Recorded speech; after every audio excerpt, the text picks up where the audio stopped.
Bab 2546 Kemarahan Yuanxi. Tuan, mereka mundur. Selama pengepungan, Lu Ye tiba-tiba melihat sekilas gerakan aneh sekelompok musuh dan dengan cepat berbicara untuk memperingatkan mereka. Sebenarnya tidak semudah itu untuk menggabungkan kekuatan 3 orang untuk menyerang kota tingkat surga. Formasi pelindung mereka bukan hanya hiasan. Namun, Yuanxi dan Lian sama-sama unggul dalam kekuatan, terutama Yuanxi.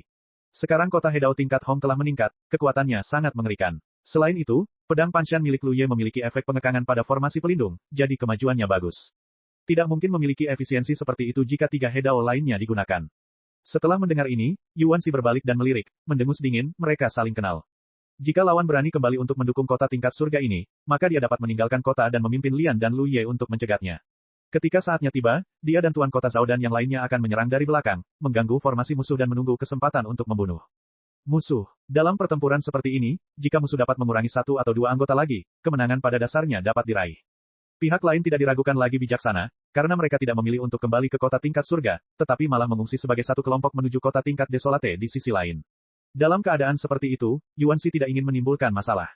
Dia hanya ingin menerobos kota tingkat surga ini dan memanfaatkan kesempatan itu. Sedangkan untuk kota tingkat desolate, dia benar-benar tidak tahu, karena terlalu sulit untuk menerobos formasi pelindung lawan, dan Tuan Kota Zhao yang direkrut dan orang-orang lainnya mungkin tidak mau berusaha keras. Para biksu di kota tampaknya sudah mulai mengungsi. Kota itu ditinggalkan dengan tegas. Lian melihat pemandangan di kota melalui tirai cahaya susunan pelindung yang kabur. Samar-samar terlihat bahwa banyak tokoh panik di kota itu berkumpul menuju aula tengah. Berkumpul menuju tempat ini saat ini jelas merupakan pertanda untuk meninggalkan kota. Karena para biksu harus menggunakan mutiara Hedao untuk melarikan diri ke alam Hehe. Karena banyaknya biksu di kota itu yang pergi, kekuatan formasi pelindung kota setinggi langit itu melemah dengan cepat, dan cahaya tirai cahaya itu meredup dengan kecepatan yang dapat dilihat oleh mata telanjang. Yuanxi tampak bersemangat dan berteriak, jika kau meninggalkan kota ini, tinggalkan saja kota ini. Jika kau berani menghancurkan mutiara Hedao, dunia di sini begitu besar sehingga aku tidak akan memberimu tempat tinggal. Sudah menjadi kebiasaan untuk meneriakkan satu kalimat. Sebenarnya, tidak masalah apakah Anda berteriak atau tidak. Secara umum, mereka yang meninggalkan kota tidak akan melakukan tindakan yang tidak bijaksana seperti itu, karena begitu mutiara Hedao hancur, orang yang melakukannya tidak akan dapat melarikan diri ke alam Hehe dengan segera. Perbedaan waktu yang sedikit yang ia butuhkan untuk melarikan diri dengan bantuan pecahan-pecahan itu sudah cukup untuk membuatnya tidak dapat dipulihkan. Tepat saat Yuanxi selesai berteriak, ia melihat sesosok tiba-tiba bergegas keluar dari aula tengah, menyapu keluar kota ke arah yang berlawanan, dan langsung menuju kota tingkat terpencil. Hedao terakhir yang tersisa tidak memilih untuk memasuki alam Hehe setelah menunggu semua Dao Fusion pergi, tetapi langsung pergi seperti ini. Karena kota tingkat terpencil rekan Daois Chang berada di dekatnya, dan Yuanxi dan yang lainnya sibuk menghancurkan kota, tidak ada yang punya waktu untuk menghentikannya. Faktanya adalah seperti yang ia harapkan.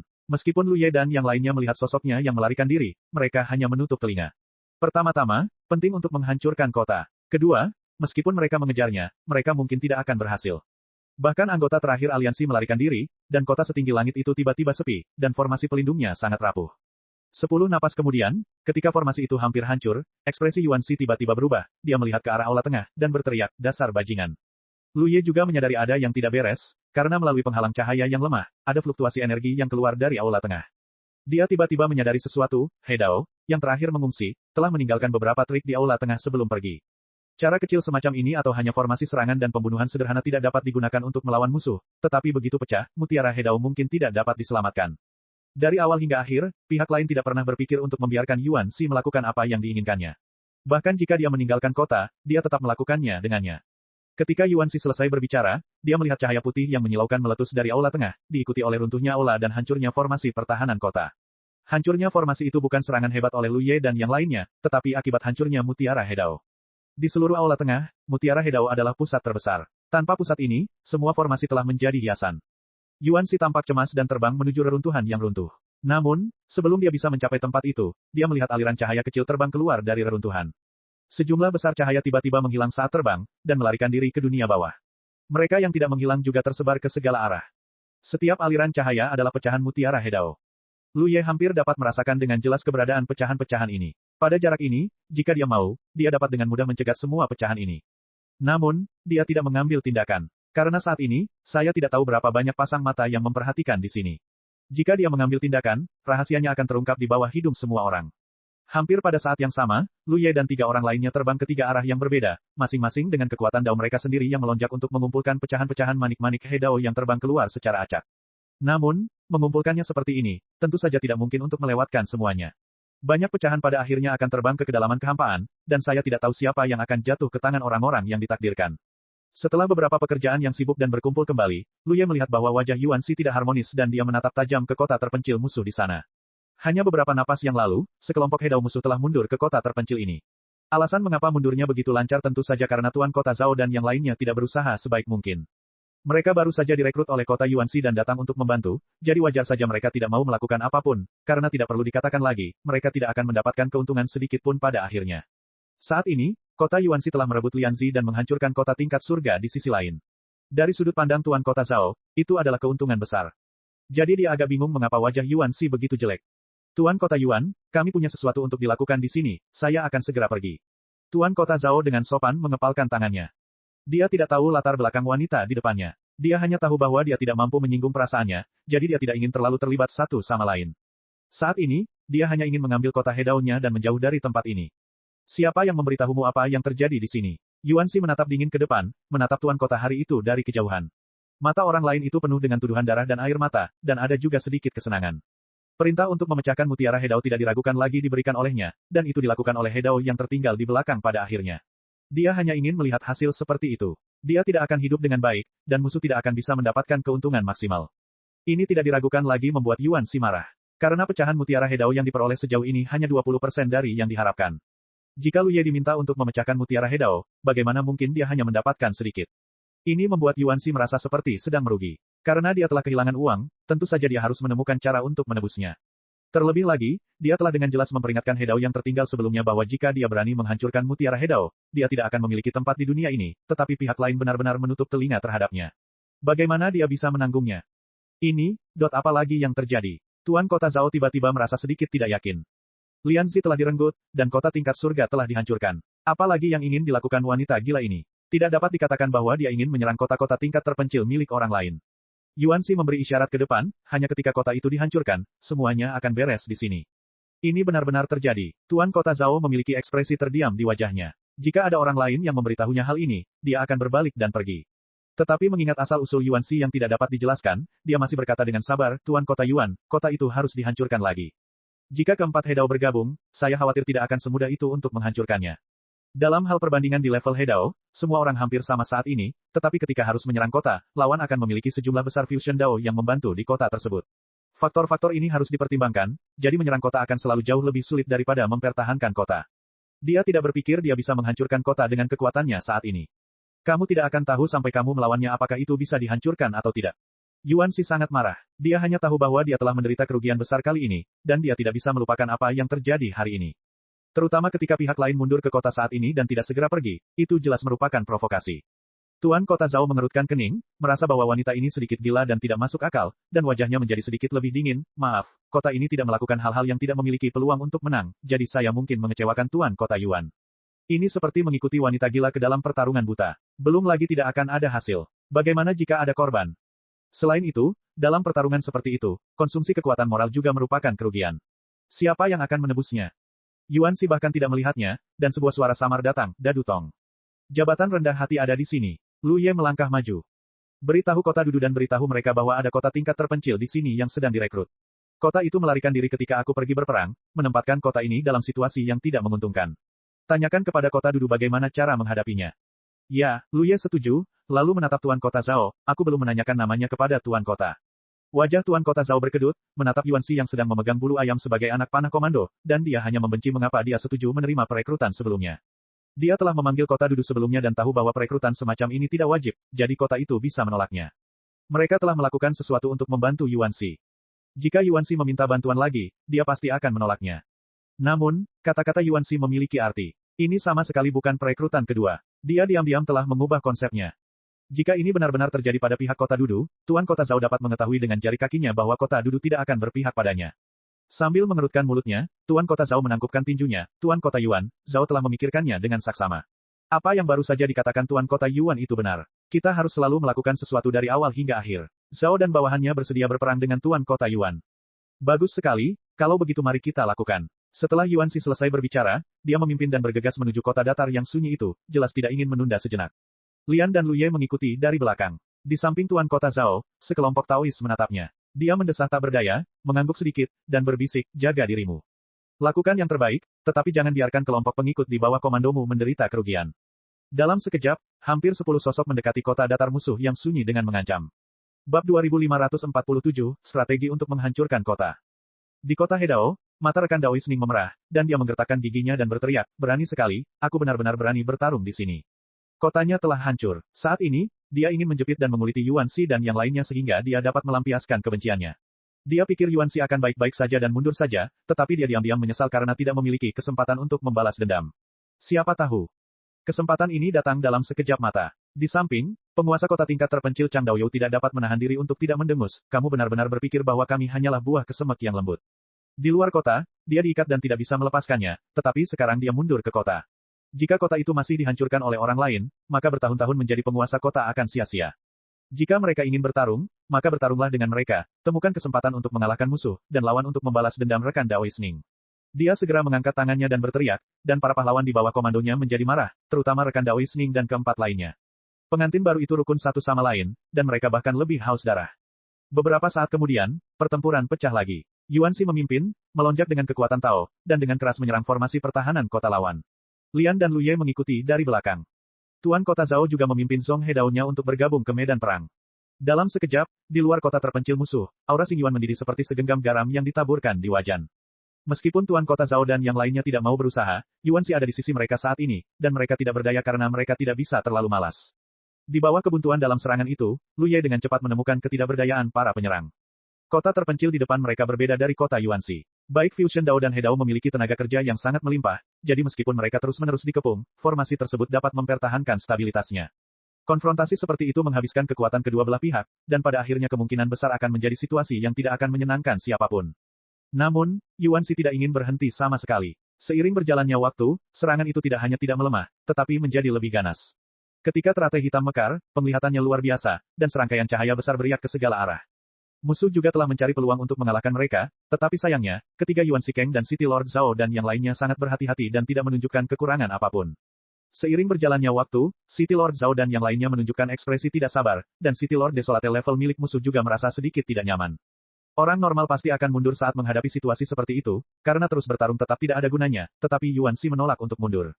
Sambil mendesah panjang, rekan Tao Chang berkata, rekan Tao, ngomong-ngomong, tidak ada di antara kita yang terluka atau terbunuh, jadi mengapa kita saling memaksa dengan keras?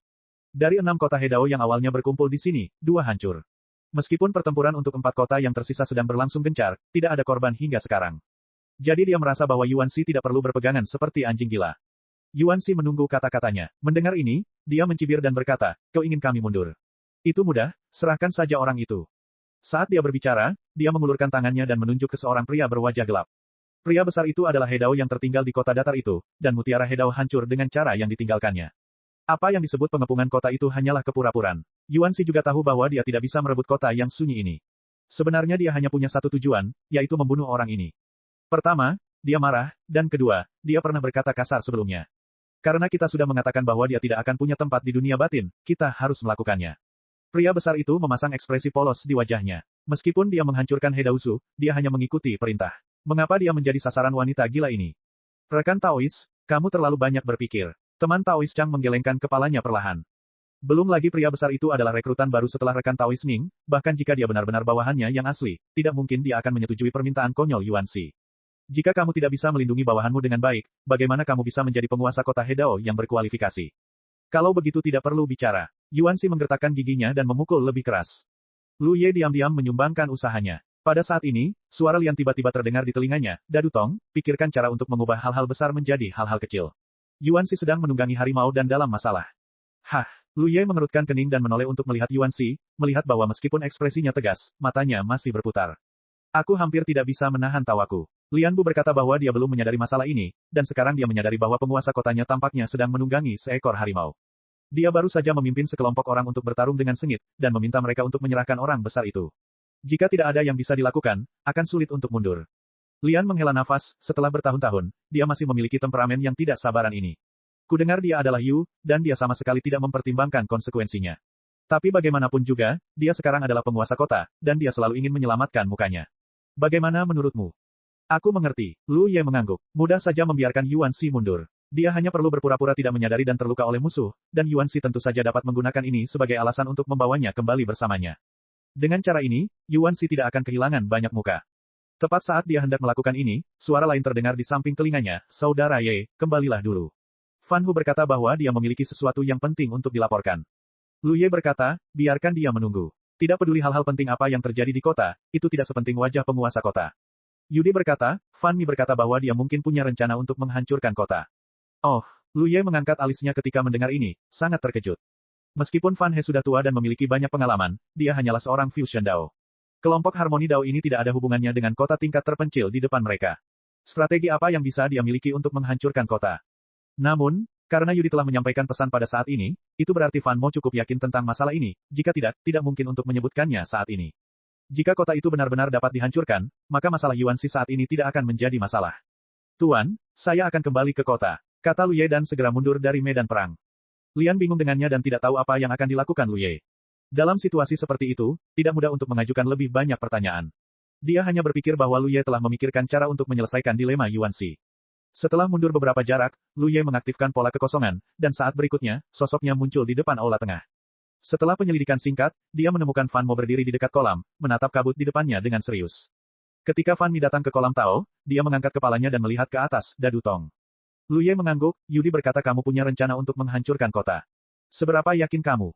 Fan He menggelengkan kepalanya dan berkata, aku tidak tahu seberapa yakinnya aku, tetapi aku mungkin juga mencobanya.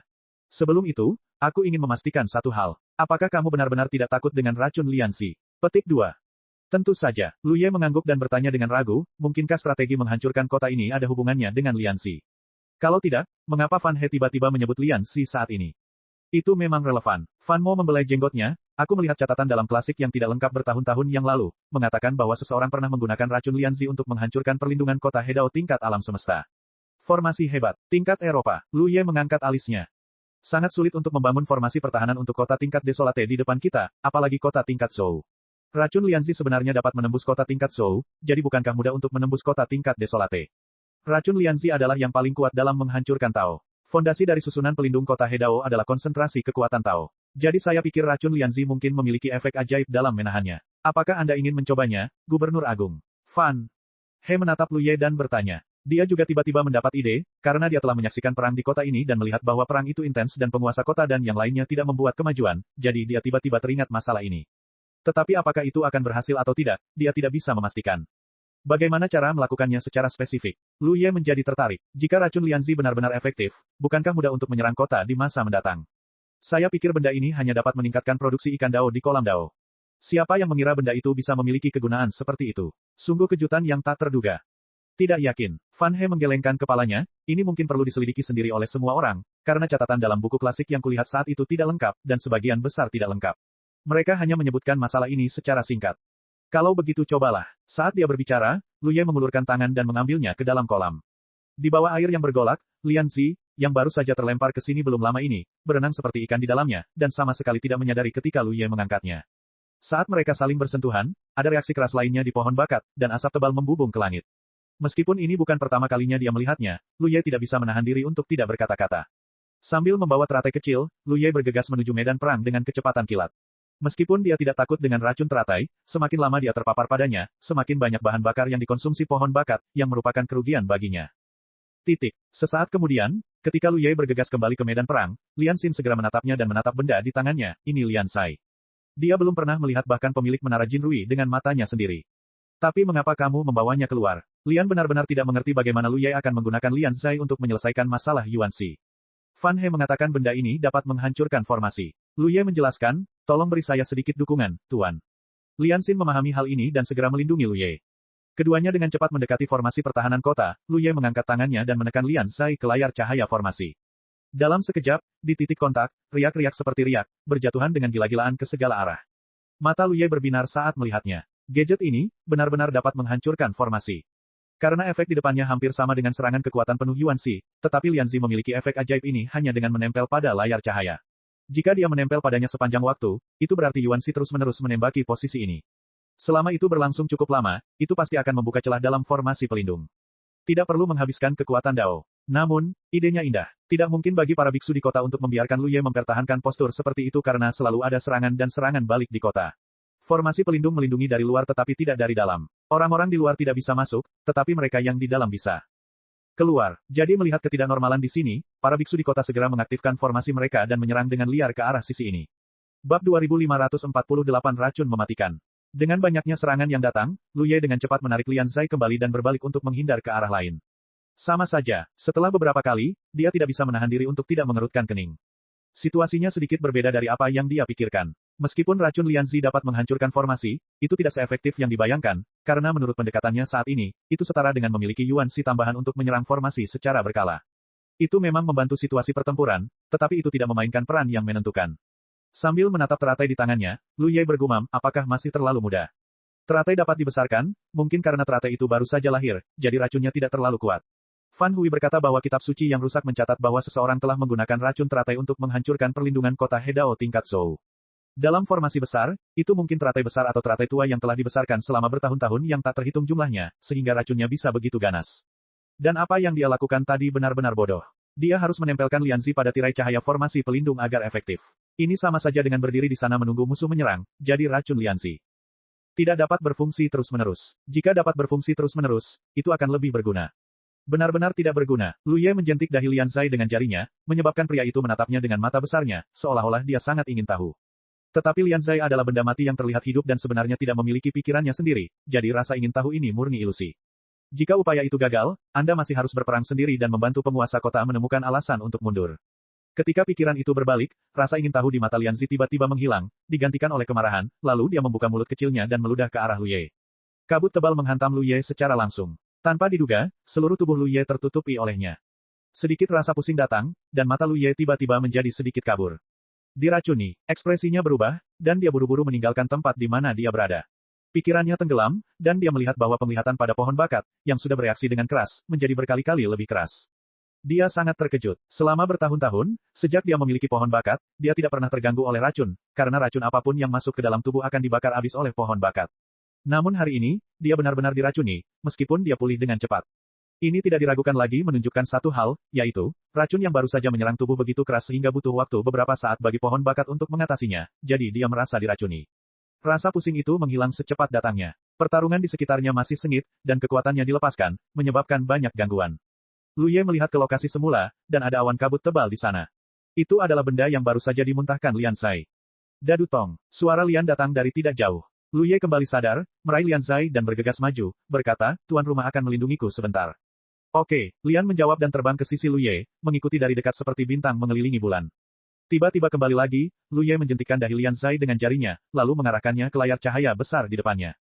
Sama seperti sebelumnya, Lian Zai membuka mulut kecilnya, dan kabut tebal menyembur keluar, menutupi tirai cahaya.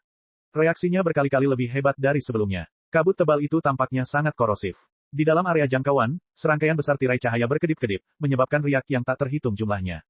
Hanya dalam beberapa tarikan napas, warna tirai cahaya di area ini benar-benar menjadi lebih gelap. Mata Lu Ye dan Lian berbinar saat melihatnya. Lian langsung berteriak, Yuan Si, serang ke sini. Saat dia berbicara, dia memimpin, menyapu serangan yang kuat dan membombardir area yang diselimuti kabut tebal. Yuan Si telah melihat semua tindakan Lu Ye tadi, dan saat ini dia masih belum tahu apa yang dimaksud Lian. Jadi hampir saat Lian bergerak, dia juga datang dengan cepat, dengan gelombang kekuatan Tao, terhubung dengan serangan Lian. Kemarilah, semuanya, dia berteriak sambil mengambil tindakan.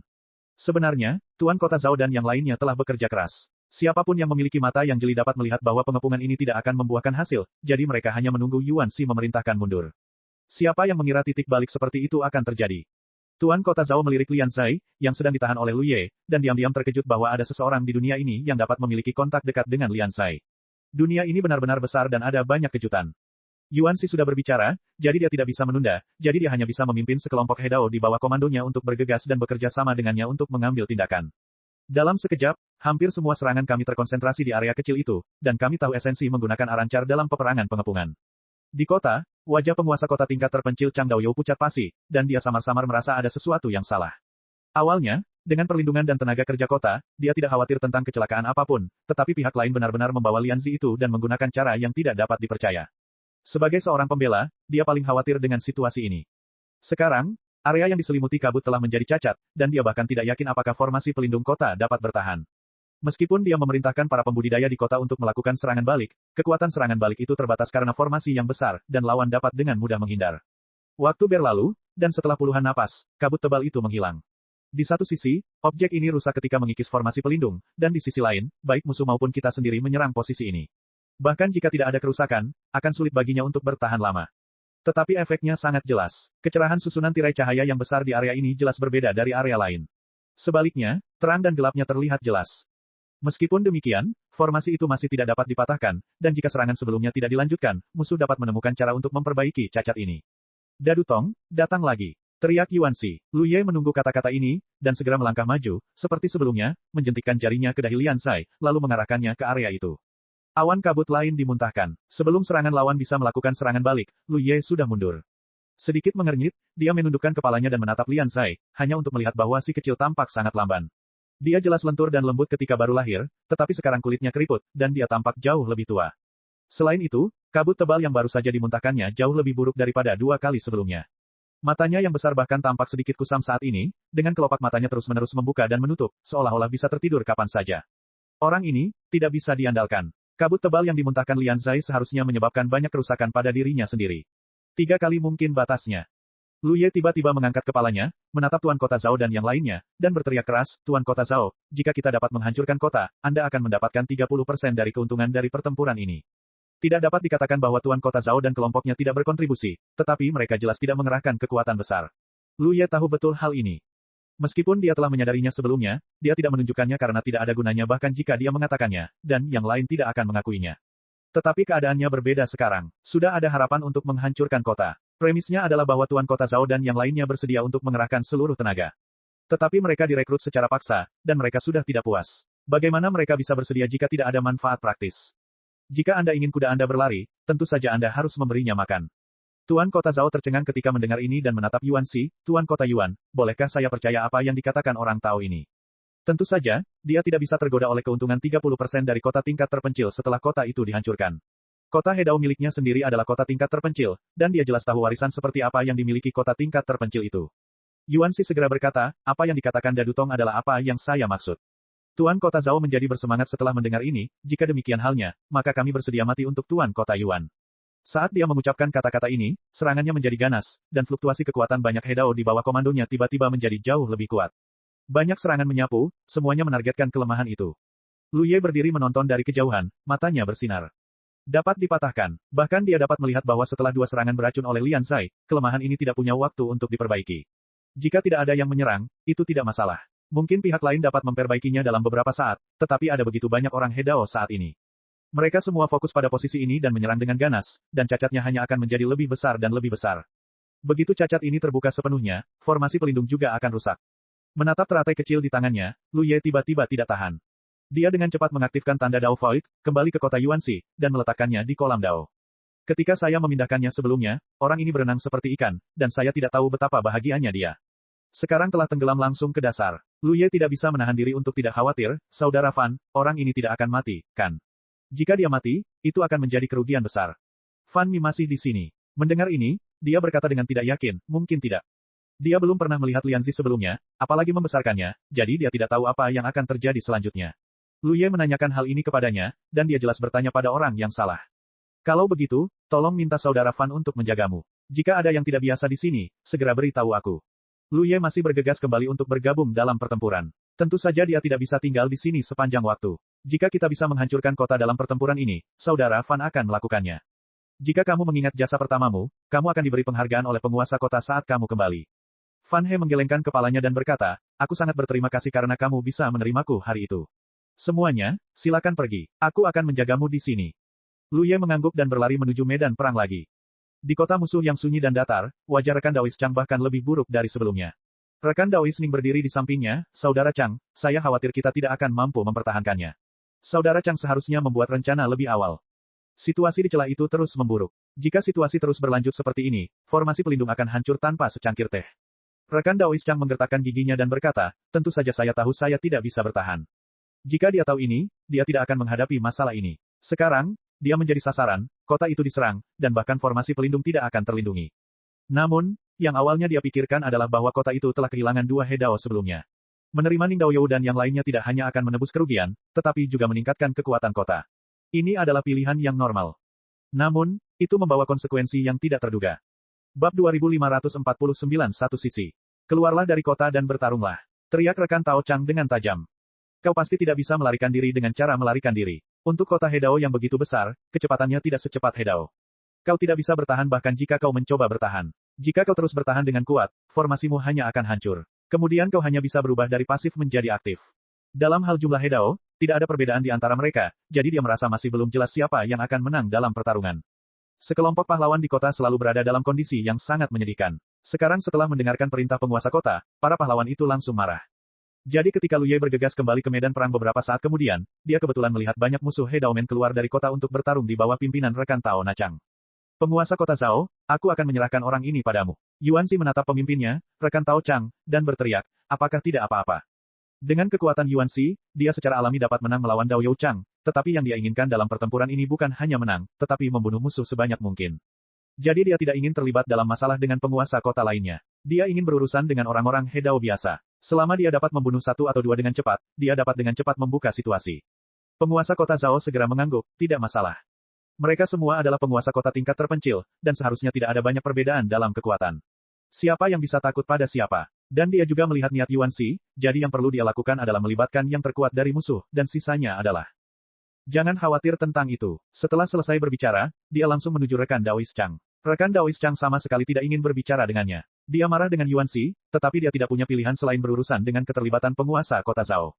Ketika perang pecah, hampir 20 orang dari kedua belah pihak bergabung bersama, masing-masing mencari lawan untuk dilawan. Beberapa orang bertarung 1 lawan 1, beberapa orang bertarung 2 lawan 2, dan ada juga 4 atau 5 orang yang bertarung dalam jarak dekat, tiba-tiba bertarung menjadi bola. Yuan Xi tidak berpikir untuk menggunakan 1 lawan banyak kali ini. Dia hanya ingin membunuh beberapa musuh dengan cepat. Namun, dia tidak ingin melakukan ini, tetapi musuh datang untuk menemukannya.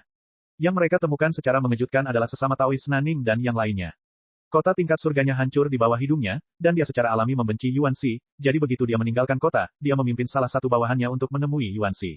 Dia sadar diri dan tahu bahwa dia bukan lagi penguasa kota. Tanpa pertumbuhan kota Hedao, dia tidak berani melawan Yuan Xi sendirian. Saya pikir dengan 2 lawan 1, situasinya tidak akan terlalu buruk, apapun yang terjadi. Namun, setelah konfrontasi mendadak ini, dia menyadari bahwa dia telah menganggapnya mudah. Yuan Xi begitu kuat sehingga dia belum pernah melihatnya sebelumnya dalam hidupnya. Mereka berdua dikalahkan dalam sekejap, dan dia sangat terkejut hingga berkeringat dingin. Dia ingin meminta bantuan, tetapi semua orang di medan perang di sekitarnya memiliki lawannya sendiri. Siapa yang punya waktu untuk membantunya? Ketika pertempuran itu sengit, Lu Ye bergegas ke medan perang dengan matanya tertuju pada lawan Lian. Orang ini juga tidak beruntung. Di antara semua sekutu di pihak kita, selain Yuan Xi, Tuan Kota Zhao adalah yang terkuat saat ini. Namun, Tuan Kota Zhao memiliki Tuan Kota tingkat terpencil untuk menghadapinya, jadi tentu saja dia tidak perlu khawatir tentang apapun. Di antara yang tersisa, yang terkuat tidak diragukan lagi adalah Lian. Tanpa peningkatan dari kota Hedao, kekuatannya sebenarnya hanya kalah dari Yuan Xi. Jadi orang yang memilih Lian sebagai lawannya sedang bernasib buruk. Meskipun Lian adalah pemilik gedung Jinrui dan memiliki propertinya sendiri di alam Hehe, dia sebenarnya tinggal menyendiri di hari kerja dan tidak mudah keluar. San Yang dan beberapa orang Hedao lainnya bertanggung jawab atas semua urusan di gedung tersebut. Bantu urus itu. Sangat sedikit orang yang pernah melihat penampilan asli Lian dengan mata kepala mereka sendiri. Jika Hedao ini tahu bahwa orang yang dicarinya adalah pemilik menara Jinrui yang terkenal, dia tidak akan pernah bertindak begitu tergesa-gesa. Begitu mereka bertarung, mereka ditekan. Prajurit Tao Lian sederhana dan bersahaja, tampak seperti sepotong kayu yang terbakar, tetapi dengan sedikit lambaian, mereka dapat berubah menjadi naga yang menggelegar. Tidak hanya kuat dan perkasa, mustahil untuk mengalahkan mereka, tetapi bahkan jika hanya digosok, itu juga akan membuat tubuh orang sakit. Mati rasa dan kaku. Ini adalah harta atribut yang dibesarkan dari pohon guntur yang paling berharga. Melihat Lu Ye terbang ke arahnya dari kejauhan, Lian mengayunkan senjata Tao-nya lagi. Lawannya ngeri ketika dia melihat ini. Dia telah menderita kerugian beberapa kali. Bagaimana mungkin dia tidak tahu betapa kejamnya metode Lian dan dia akan mundur. Tanpa diduga, Lian tersenyum menawan padanya. Di bawah senyuman ini, guntur seperti naga tiba-tiba menyebar dan berubah menjadi jaring guntur, menutupi Kap Hedao, menutupi area yang sangat luas. Perubahan serangan seperti itu tidak terduga, dan tidak ada waktu untuk menghindarinya. Nah Hedao hanya bisa memaksa kekuatan perlindungan tubuh untuk melindungi tubuhnya, tetapi segera tubuhnya menegang dan bergetar seperti sekam. Sebelum dia bisa pulih, dia melihat kilatan cahaya pedang mendekat dari sudut penglihatannya. Kekuatan perlindungan akan hancur, dan kekuatan guntur akan mengalir melalui tubuh, tanpa waktu untuk mengembun lagi. Lehernya terasa dingin dan kepalanya melayang keluar. Dia bahkan tidak melihat siapa yang menyerangnya. Terima kasih, Tuan Rumah. Kata Lu Ye dengan ekspresi kagum di wajahnya.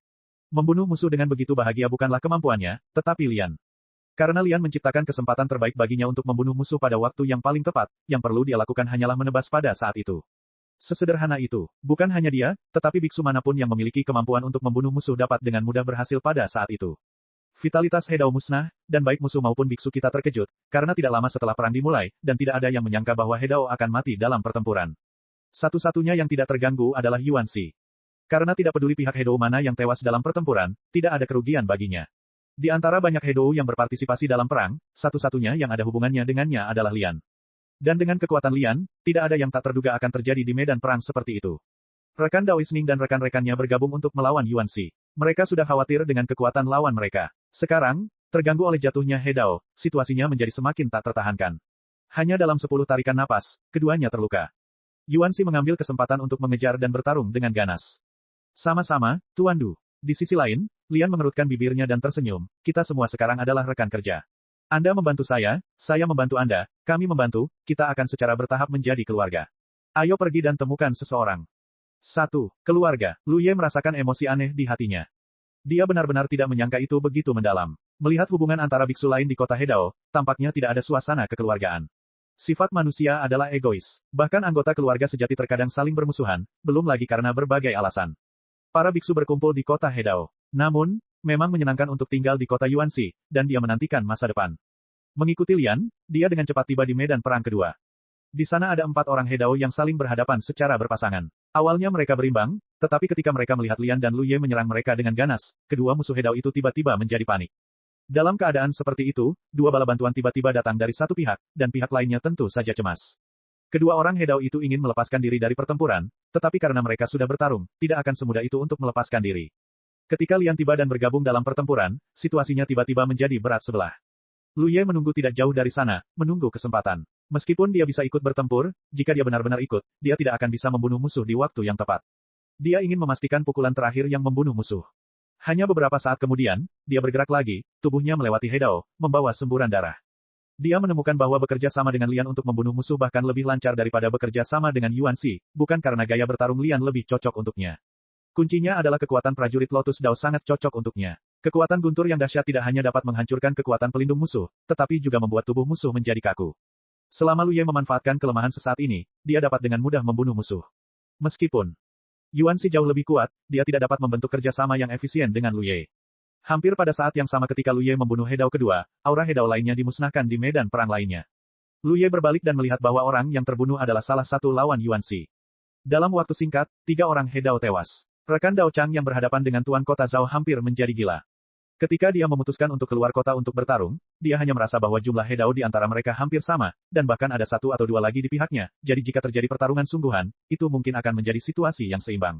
Dan selama musuh menyadari betapa sulitnya untuk merebut pihaknya sendiri, musuh secara alami akan mundur meskipun mengalami kesulitan. Namun dia tidak pernah menyangka bahwa situasinya akan berkembang seperti ini. Tidak lama setelah perang dimulai, 3 anggota Hedao di pihaknya terbunuh satu demi satu, dan situasi rekan Dao Ning juga tampak sangat buruk. Dia jelas tahu bahwa hanya ada satu alasan untuk hasil yang keterlaluan seperti itu, dan itu adalah bahwa kekuatan Hedao musuh yang dapat membunuh musuh terlalu kuat, sehingga dia dapat mencapai sesuatu dalam waktu yang begitu singkat. Ini adalah situasi yang paling ditakuti oleh pihak yang kurang beruntung dalam perang, karena begitu ada kehilangan personel, kerugian akan terus meluas dan akhirnya mencapai tingkat yang tidak dapat diubah. Dia baru saja menerima 4 orang Hedao baru, dan sekarang dia kehilangan 3 orang lagi, dan 2 di antaranya adalah bawahannya yang cakap. Saya benar-benar tidak tahu apakah itu kerugian atau keuntungan. Teriakan itu datang, dan rekan Daois Chang terkejut karena dia mengenali suara rekan Daois Naning. Rekan Daois Ning ini, saya khawatir dia tidak dapat diselamatkan. Tiba-tiba dia teringat permintaan konyol yang dibuat Yuanxi kepadanya sebelumnya. Jika orang gelap itu diserahkan pada saat itu, apakah tidak akan ada masalah seperti itu? Namun, dalam situasi saat itu, mustahil baginya untuk menyerah dengan mudah. Menoleh dan melihat kota Hedao miliknya sendiri, rekan Daois Chang menghela napas panjang. Dalam situasi normal, setelah kalah dalam pertempuran seperti itu, mereka dapat mundur ke kota Hedao untuk melindungi keselamatan mereka. Namun, mereka hanya meninggalkan kota untuk berperang karena sulit untuk mempertahankan formasi pelindung. Bagaimana mereka bisa mundur sekarang? Meskipun formasi pelindung masih dipertahankan, formasi itu sudah rusak. Bahkan jika kita mundur, kita hanya akan minum racun untuk memuaskan dahaga kita. Begitu kota itu ditembus, akhirnya akan lebih menyedihkan. Dalam situasi ini, dia tidak punya pilihan. Mundur. Ketika dia berteriak dengan tajam, dia menyerang Tuan Kota Zhao dengan ganas. Ketika Tuan Kota Zhao dipaksa mundur, awan kabut darah meledak di sekelilingnya, dan dia dengan cepat melarikan diri ke kejauhan. Tuan Kota Zhao sedikit mengernyit dan tidak mengejarnya, karena kota Hedao lawan belum dihancurkan. Dia sebenarnya tidak ada hubungannya dengan lawan. Dia mengejar mereka dengan paksa, yang hanya membuang-buang energi.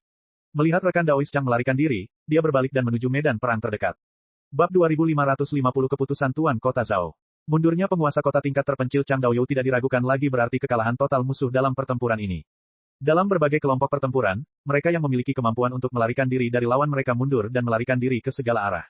Namun, ada yang tidak dapat melarikan diri, seperti lawan Yuan Shi saat ini, rekan Daois Ning, yang tidak memiliki harapan untuk melarikan diri. Awalnya ia bekerja sama dengan salah satu rekannya untuk melawan Yuan Shi, tetapi rekannya itu terbunuh dalam waktu yang sangat singkat. Sekarang setelah ia sendirian, ia bukan lagi lawan. Ia dalam bahaya akan dikalahkan hanya dalam beberapa tarikan napas. Tuan, pergilah ke kota Hedao di sana dengan cepat, jangan biarkan mereka memiliki kesempatan untuk memecahkan mutiara Hedao. Lu Ye tiba-tiba berteriak pelan. Lian awalnya bergegas menuju medan perang terdekat. Setelah mendengar kata-kata Lu Ye, ia berbalik dan bergegas menuju kota tingkat terpencil. Pelajaran yang dipelajari dari masa lalu adalah pelajaran untuk masa depan. Baru saja, mutiara Hedao di kota tingkat itu dihancurkan oleh orang lain. Sekarang, kota terpencil ini tidak boleh melakukan kesalahan yang sama lagi. Jika tidak ada yang memberikan tekanan, musuh kemungkinan besar akan melakukan ini, karena meskipun mutiara Hedao hancur, masih ada peluang untuk melarikan diri ke alam Hedao dengan bantuan pecahan-pecahan itu. Namun, jika Lian bergegas maju sebagai pencegah, itu akan berbeda. Begitu mutiara Hedao hancur, formasi pelindung yang sudah rapuh itu pasti akan runtuh. Tidak peduli siapa yang menghancurkan mutiara Hedao, Lian akan dapat meninggalkan orang itu untuk mati. Demi menyelamatkan nyawa mereka sendiri, para biksu di kota itu tidak boleh membuat pilihan yang tidak rasional. Kecepatan Lian sangat cepat, dan dia bergegas ke depan kota dalam sekejap mata, matanya yang indah tertuju pada lokasi aula tengah. Di aula utama, ada musuh Hedao yang tertinggal. Dia mengangkat tangannya yang besar dan meletakkannya di mutiara Hedao, siap untuk menyerang. Namun, setelah merasakan aura lotus di luar kota, dia akhirnya tidak berani mengambil tindakan. Meskipun tamparan itu memuaskan, pertanyaannya adalah apakah dia bisa pergi begitu saja. Sambil mendesah dalam-dalam, dia tetap saja gagal mendapatkan kepercayaan dari penguasa kota. Ketika rekan Taois Chang itu mundur, dia memberinya perintah untuk memecahkan mutiara Hedao. Namun pada titik ini, dia hanya bisa menyelamatkan dirinya sendiri terlebih dahulu. Tangannya yang besar dengan lembut membelai manik Hedao, dan sosoknya tiba-tiba menghilang. Dasar jalang, kau harus mati dengan bahagia. Teriakan tajam bergema di kehampaan. Rekan Taois Ning berlumuran darah, rambutnya acak-acakan, dan dia tidak lagi memiliki keanggunan penguasa kota. Dia tampak sangat malu saat ini. Setelah pertempuran ini, kota Hedao kalah, dan Hedao, bawahannya, hampir terbunuh dalam pertempuran itu. Sekarang, bahkan nyawanya sendiri dalam bahaya. Nasibnya berubah dalam satu hari, dan bahkan karakter Hedao merasa sulit untuk menerimanya. Yuan Shi tampak acuh tak acuh, dan kelopak hitam terbang di sisinya, menyapu ke depan dan memotong kekosongan. Ada perbedaan kekuatan yang sangat besar. Rekan Taois Ning sama sekali tidak bisa menahannya. Kekuatan perlindungannya hancur dalam sekejap mata. Meskipun dia mencoba menebusnya dengan menggunakan kekuatannya untuk menebusnya, serangan Yuan Shi terus berlanjut, dan semua yang dia lakukan sia-sia. Raungan itu tiba-tiba berhenti, tubuhnya membeku, dan ujung pisau menembus bagian belakang kepalanya di beberapa titik dan keluar melalui mulutnya. Daoli pada pisau itu tiba-tiba bergetar, dan rekan Taois Ning tiba-tiba mengerang, mulutnya penuh darah. Bila pedang itu bersinar terang, dan ketika ditarik keluar secara diagonal, setengah dari kepalanya terbang keluar. Sebelum nyawanya benar-benar musnah, kelopak hitam yang tak terhitung jumlahnya menyapu dirinya, mengumpulkan gelombang bunga untuk membungkusnya. Ketika gelombang bunga menghilang, rekan Daois Ning telah menjadi seonggok mayat. Yuan Shi tidak diragukan lagi kesal karena orang lain memarahinya seperti itu. Jika dia tidak melihat Lu Ye bergegas ke arah ini, dia akan mengambil nyawanya dengan tangannya sendiri alih-alih melampiaskan amarahnya setelah itu. Dengan kematian rekan Daois Ning ini, perang berangsur-angsur mereda. Lu Ye menyarungkan pedangnya dan berbalik untuk melihat sekeliling, hanya untuk melihat bahwa banyak Hedao di sekitarnya telah menghilang. Hedao musuh baru saja melarikan diri, dan Tuan Kota Zhao dan yang lainnya mengejar mereka kemana-mana. Adapun apakah ada hasil, itu tergantung pada seberapa bertekad mereka untuk membunuh musuh. Dalam pertempuran ini, Hedao musuh menderita kerugian besar. Jika Tuan Kota Zhao dan yang lainnya benar-benar bertekad untuk memperluas hasil mereka, mereka dapat membunuh beberapa lagi. Namun, dilihat dari perilaku Tuan Kota Zhao sebelumnya, apa yang disebut pengejaran ekor ke ekor ini mungkin hanya pertunjukan.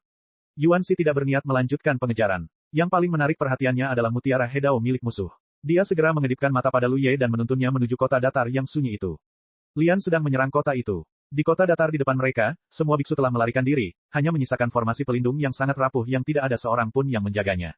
Jadi pada saat Yuan Shi dan Lu Ye tiba, formasi itu sudah runtuh. Yuan Shi dan Lu Ye menyerang bersama lagi, dan dalam selusin tarikan napas, formasi itu hancur. 3 sosok masuk. Di aula tengah, sambil menatap mutiara Hedao yang cemerlang di depannya, Yuan Shi tersenyum cerah dan menyapa, "Dadu Tong, cepatlah, pria bermarga Zhao itu tampaknya akan segera kembali." Lian berdiri di samping, menatap Lu Ye dengan matanya yang indah. Dia telah mempelajari tentang keajaiban metode Lu Ye dari Yuan Shi sebelumnya, dan dia sudah lama ingin melihatnya dengan matanya sendiri, jadi tentu saja dia tidak ingin melewatkannya. Lu Ye mengangguk, melangkah maju, dan meninju mutiara Hedao tanpa ragu-ragu. Mutiara Hedao yang cemerlang itu hancur menjadi pecahan-pecahan kecil yang tak terhitung jumlahnya. Sebelum pecahan-pecahan itu bisa lolos ke dalam kegelapan, Lu Ye mengangkat tangannya dan menjabatnya. Waktu dan ruang tampaknya membeku pada saat ini, dan semua pecahan membeku di udara, tidak dapat bergerak.